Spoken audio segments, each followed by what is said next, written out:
Hello students, मैं अजीज़ बहरा आप सभी का अपना वाला यूट्यूब चैनल में स्वागत करता हूं। इस वीडियो से और यूट्यूब से मेरी जो भी अर्निंग होगी या जो अर्निंग हो रही है उसका 10% गरीब बच्चों को फ्री एजुकेशन प्रोवाइड करने में किया जाएगा, तो सपोर्ट करते रहिए। तो आज हम 12th class physics chapter number 1 electric charges and fields का एनसीईआरटी की टेक्स्ट बुक में गिवन एग्जाम्पल नंबर 1.11 सॉल्व करेंगे। इस एग्जाम्पल को मैं बहुत ही अच्छे से बहुत ही इजी वे में एक्सप्लेन करने वाला हूं, इसलिए इस वीडियो को पूरा देखिएगा। और अगर अभी तक आप लोगों ने हमारे चैनल को सब्सक्राइब नहीं किया है तो चैनल को सब्सक्राइब कर लीजिए, बेल आइकन को भी प्रेस कर दीजिएगा ताकि नए वीडियोस की नोटिफिकेशन आपको समय पर मिलता रहे। तो क्या है आज का हमारा टॉपिक? आज का हमारा टॉपिक है एनसीईआरटी की टेक्स्ट बुक में गिवन एग्जाम्पल नंबर 1.11। क्या है उसका स्टेटमेंट?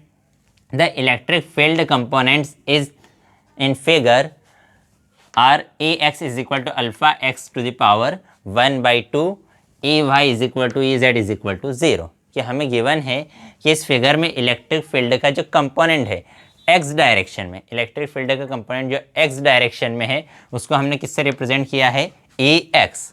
वो इस ए एक्स की वैल्यू हमें गिवन है कितनी है? Alpha x to the power 1/2। ये इलेक्ट्रिक फील्ड है किस डायरेक्शन में? एक्स डायरेक्शन में। और वाई एंड जेड डायरेक्शन में इलेक्ट्रिक फील्ड के कंपोनेंट कितने हैं? 0। मतलब वाई डायरेक्शन में कोई इलेक्ट्रिक फील्ड का कंपोनेंट नहीं है, जेड डायरेक्शन में इलेक्ट्रिक फील्ड का कोई भी कंपोनेंट नहीं है। ठीक है, तो in which alpha is equal to 800 newton पर coulomb metre power -2 minus metre to the power 1/2। अब उसमें लिखा है कि जो अल्फा है, अल्फा ये यहाँ पर ये जो अल्फा लिखा है, ये अल्फा की वैल्यू कितनी है? 800 न्यूटन पर coulomb metre to the power 1/2। ठीक है, तो हमें क्या कैलकुलेट करना है? The flux through the cube, कि ये जो क्यूब रखा हुआ है इस क्यूब से कितना फ्लक्स पास हो रहा है वो हमें कैलकुलेट करना है। और सेकंड थिंग हमें क्या कैलकुलेट करना है?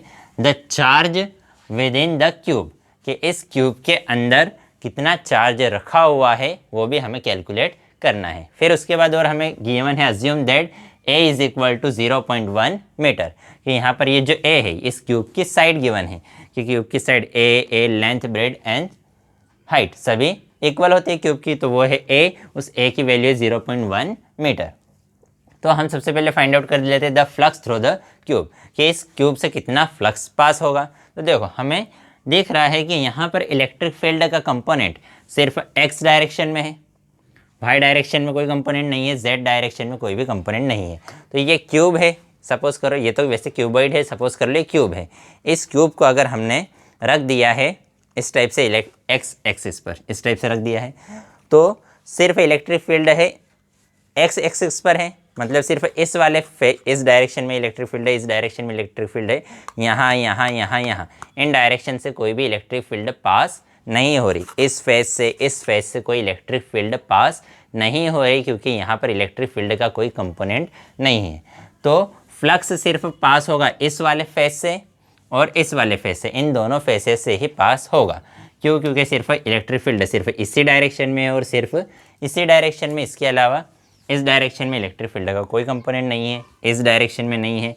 यहाँ इस वाले फेस, ये जो पीछे वाला फेस है, ये जो आगे वाला फेस है, यहाँ पर इलेक्ट्रिक फील्ड का कोई कंपोनेंट नहीं है।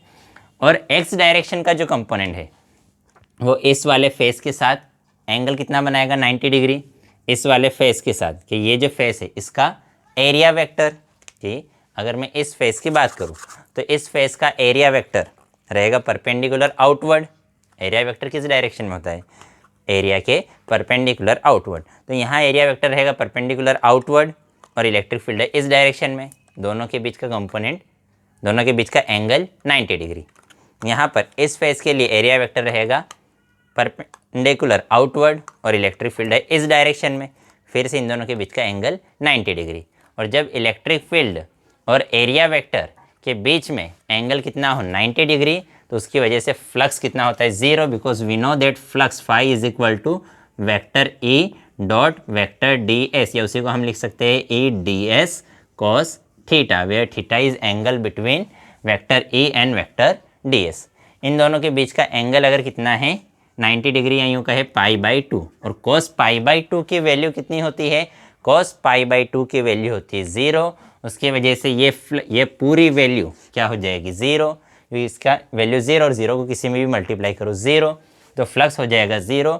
इसलिए इस वाले फेस से इस वाले फेस से आगे वाले फेस से, पीछे वाले फेस से, यहाँ पर किसी भी फेस से कोई भी फ्लक्स पास नहीं होगा, क्योंकि सभी प्लस माइनस पाई/2 एंगल बनाएंगे। प्लस माइनस पाई/2 से मतलब क्या है कि जैसे कि ये है ई, ये है अगर एरिया वेक्टर है, ये है ई, तो ये एंगल कितना हो गया पाई/2, और ये है अगर एरिया वेक्टर और ये है ई, तो अब ये जो एंगल लेंगे ये हम क्या लेंगे माइनस पाई/2। क्यों? क्योंकि वैसे तो हम एंगल ये यहाँ से यूँ मेज़र करेंगे तो ये तो 270 हो जाएगा, लेकिन अगर यहाँ से मैं अपोजिट डायरेक्शन में मेज़र करेंगे, क्योंकि एंगल हम हमेशा इस टाइप से लेते हैं, ठीक है, कि एंगल हमेशा हम ये जो एक्स एक्सिस है, एक्स एक्सिस से हम हमेशा इस टाइप से लेते हैं, एंटी क्लॉकवाइज जाएंगे। लेकिन अभी यहाँ पर इस कंडीशन में हम क्लॉकवाइज अगर जा रहे हैं तो यहाँ से गए इस डायरेक्शन में, यहाँ से गए इस डायरेक्शन में, ये एंगल क्लॉकवाइज हो गया। हमेशा जाते हैं एंटी क्लॉकवाइज में, ये डायरेक्शन हो गई क्लॉकवाइज, इसलिए प्लस पाई/2 की बजाय इस एंगल को हम क्या बोलेंगे माइनस पाई/2। तो इन सभी कंडीशंस में सिर्फ इन दोनों फेसेस से फ्लक्स पास होगा, बाकी किसी भी फेस से फ्लक्स पास नहीं होगा। तो हम तो सबसे पहले इस फेस से पास होने वाला इलेक्ट्रिक फील्ड फाइंड आउट कर लेते हैं। तो electric field for left face, उसको हमने किससे रिप्रेजेंट किया EL। इस इलेक्ट्रिक फील्ड का मैग्नीट्यूड, इलेक्ट्रिक फील्ड का मैग्नीट्यूड क्या है अल्फ़ा एक्स, तो यहाँ मैंने लिखा अल्फ़ा एक्स। एक्स क्या है 0 से इस फेस की एक्स डायरेक्शन में डिस्टेंस, तो यहाँ से यहाँ तक की इस फेस की ये जो डिस्टेंस है ये कितनी है A, कि यहाँ पर हमारा क्यूब रखा हुआ है, ये हमारा ओरिजिन से इस फेस की ये जो डिस्टेंस है, ये डिस्टेंस कितनी है A के इक्वल, तो ये x, इस फेस के लिए x की वैल्यू कितनी है A, तो इस x की जगह पर हमें लिखना पड़ेगा A।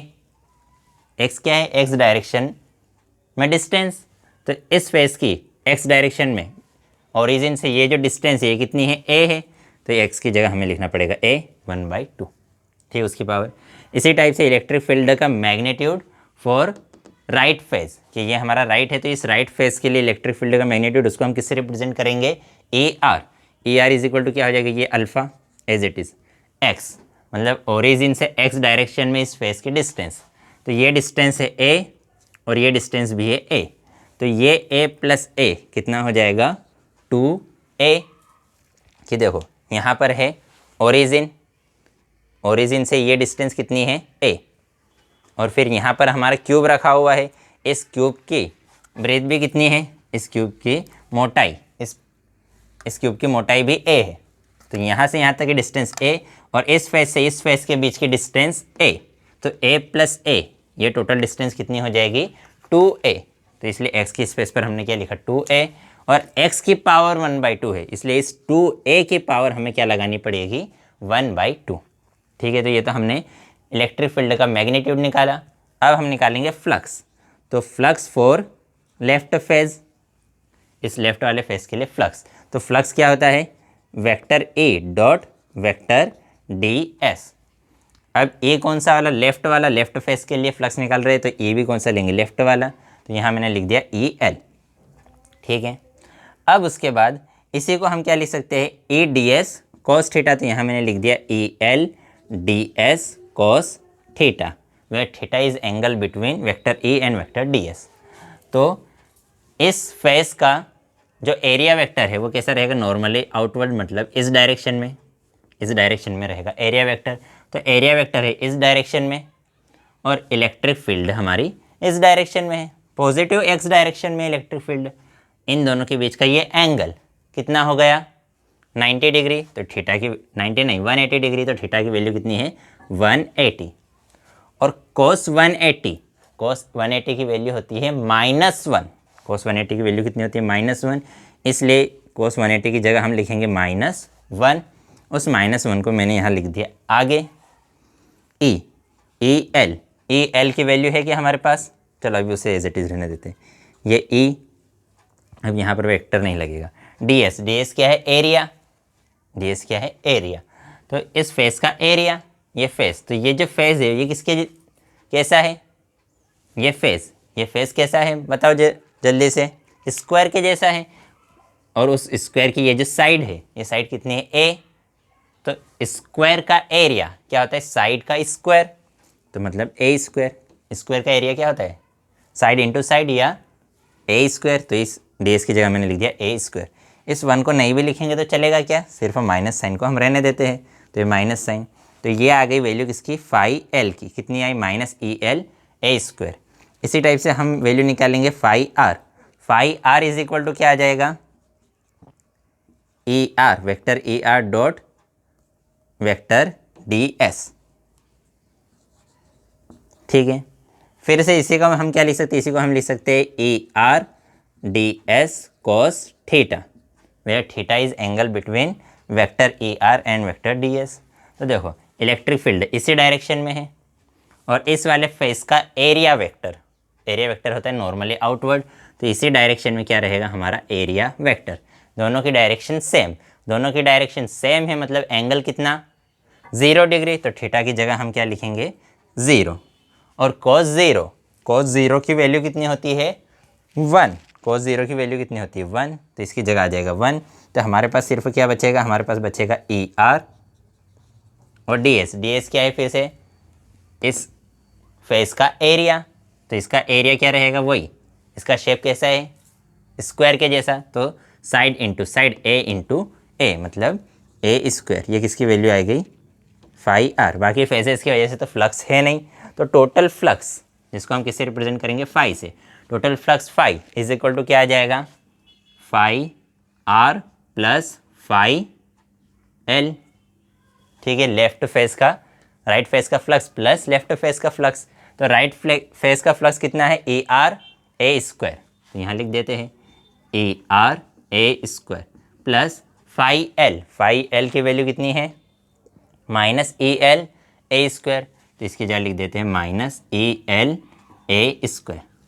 ठीक है, ये प्लस और ये माइनस, प्लस माइनस क्या हो जाएगा माइनस, तो यहाँ लिख देते हैं माइनस का साइन।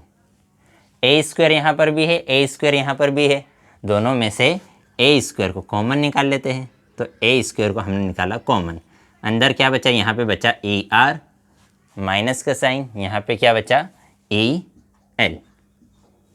ठीक है, ए आर की वैल्यू है क्या हमारे पास, ए आर की वैल्यू है अल्फ़ा ए टू ए की पावर 1/2, तो लिख देते हैं वैल्यू ए आर की जगह क्या लिखेंगे अल्फ़ा 2a की पावर 1/2, माइनस साइन यहाँ हमने लगाया माइनस साइन। ए एल की जगह क्या लिखेंगे, ए एल की जगह लिखेंगे अल्फ़ा a की पावर 1/2, तो अल्फ़ा a की पावर 1/2। ठीक है, अल्फ़ा यहाँ पर भी है, अल्फ़ा यहाँ पर भी है, दोनों में से अल्फ़ा को भी हमने निकाला कॉमन, ये जो ए स्क्वायर है वो तो एज इट इज़, ये 2 और ए दोनों की पावर कितनी है 1/2, दोनों की पावर अलग अलग कर ले सकते हैं क्या, 2 की पावर भी 1/2 और ए की पावर भी 1/2, दोनों की पावर अलग अलग कर ली, माइनस ए की पावर 1/2। इसके मल्टीप्लाई में कुछ नहीं लिखा है तो 1 लिख दे, क्या कोई फ़र्क पड़ेगा, नहीं पड़ेगा। यहाँ भी ए की पावर 1/2 है, यहाँ भी ए की पावर 1/2 है, तो ए की पावर 1/2 को भी हम क्या करेंगे कॉमन निकाल लेंगे, तो फाई इज इक्वल टू क्या आ जाएगा अल्फ़ा ए स्क्वायर ए की पावर 1/2, ये क्या लिखा है 2 की पावर 1/2, 2 की पावर 1/2 मतलब √2 माइनस ये ए की पावर 1/2 तो आ गया बाहर -1। अल्फ़ा की वैल्यू है हमारे पास कितनी है 800, ए की वैल्यू भी हमें गिवन है, कितनी है ए की वैल्यू 0.1, तो यहाँ मैंने लिखा 0.1 का स्क्वायर। ये ए की पावर फिर से वैल्यू कितनी है 0.1, उसकी पावर कितनी है 1/2, 1/2 को ही हम क्या लिख सकते हैं रूट, तो यहाँ मैंने लिख दिया रूट। ठीक है, अंदर है √2 की वैल्यू होती है 1.414।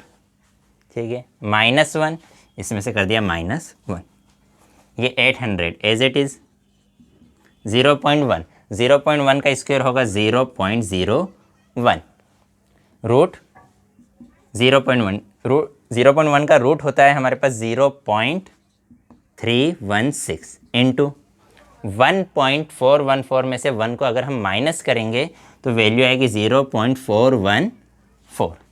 क्लियर है इतना। 800 को अगर 0.01 से मल्टीप्लाई करेंगे, 800 को 1 से मल्टीप्लाई करेंगे तो 800। ठीक है, लेकिन यहाँ पर 2 डिजिट्स के पहले पॉइंट है, तो 2 डिजिट्स के पहले आ गया यहाँ पर पॉइंट, 2 डिजिट्स के पहले यहाँ क्या आ गया पॉइंट, मतलब 8.00 या उसी को हम लिख सकते हैं 8, तो ये वैल्यू आ गई 8 इंटू 0.316, उसी को हम क्या लिख सकते हैं 0.32। क्यों लिख सकते हैं? क्योंकि जब थर्ड डिजिट 4 से बड़ी हो तो उस थर्ड डिजिट को हटा देते हैं और सेकंड डिजिट में 1 ऐड कर देते हैं। तो ये थर्ड डिजिट मतलब इस 6 को हटाया और इस 1 में 1 ऐड किया, तो ये 1 क्या बन गया 2 इंटू 0.41। और अगर थर्ड डिजिट 4 के इक्वल हो तो थर्ड डिजिट को सिंपली हम हटा देते हैं, तो यहाँ पर हमने सिर्फ लिखा 0.41। इन तीनों का हम मल्टीप्लिकेशन करेंगे, इन तीनों का जब मल्टीप्लिकेशन करेंगे तो हमारे पास वैल्यू आएगी 1.049। ठीक है, फिर से वही थर्ड डिजिट 4 से बड़ी है, कितनी है 9, थर्ड डिजिट को हटाएंगे और सेकंड डिजिट में 1 क्या करेंगे ऐड। तो 4 में हमने क्या किया 1 ऐड, तो ये क्या बन गया 5। तो फ्लक्स 5 कितना आ गया हमारे पास 0.05, और उसकी यूनिट लिख देते हैं। हमें पता है फ्लक्स की यूनिट क्या होती है, newton coulomb inverse metre square. Book में इन दोनों को आगे पीछे लिखा है, वो भी लिखोगे तो भी सही है। तो ये हमने निकाल लिया फ्लक्स। अब उसके बाद हमें और क्या निकालना है, चार्ज। तो हमें पता है according to coulomb Gauss law क्या कहता है, फाई इज इक्वल टू होता है Q upon epsilon naught. Epsilon naught यहाँ डिवाइड में इधर आकर मल्टीप्लाई में, तो कितना आ जाएगा phi epsilon naught into Q, यानी इसी को लिख सकते हैं Q is equal to phi epsilon naught. इसको इधर लिख दिया, उसको उधर लिखा, कोई फ़र्क पड़ेगा क्या? A is equal to B लिखो या B is equal to A लिखो, कोई फ़र्क नहीं पड़ेगा। अब फाई की वैल्यू है कितनी है हमारे पास, फाई की value 1.05 into epsilon naught. Epsilon not की वैल्यू हमें पता है कितनी होती है 8.854 इंटू 10⁻⁻12। ठीक है, अब 1.05 में 8.854 से मल्टीप्लाई कर देना, तो हमारे पास वैल्यू आ जाएगी 9.27, और ये जो है 10⁻⁻12, तो एज इट इज़ ये क्या आ गया हमारे पास चार्ज। चार्ज की ऐसे यूनिट होती है कूलम, तो इसलिए यहाँ लिख देंगे कूलम। ठीक है, तो हमें चार्ज निकालना था, हमने चार्ज निकाल लिया, हमें फ्लक्स निकालना था, हमने फ्लक्स निकाल लिया। आप चाहे तो इसका स्क्रीनशॉट ले लीजिए। तो आज की वीडियो में इतना ही। अगर वीडियो पसंद आई हो तो लाइक कीजिएगा, अपने दोस्तों के साथ भी शेयर ज़रूर कर दीजिएगा। अगर पसंद ना आई हो तो डिसलाइक कर दीजिएगा। अगर इस वीडियो से रिलेटेड आपको कोई डाउट हो तो डाउट कमेंट में आप मुझसे पूछ सकते हैं, कोई सजेशन हो तो वो भी कमेंट कर सकते हैं। बाय, नेक्स्ट वीडियो में नेक्स्ट टॉपिक पढ़ेंगे। बाय।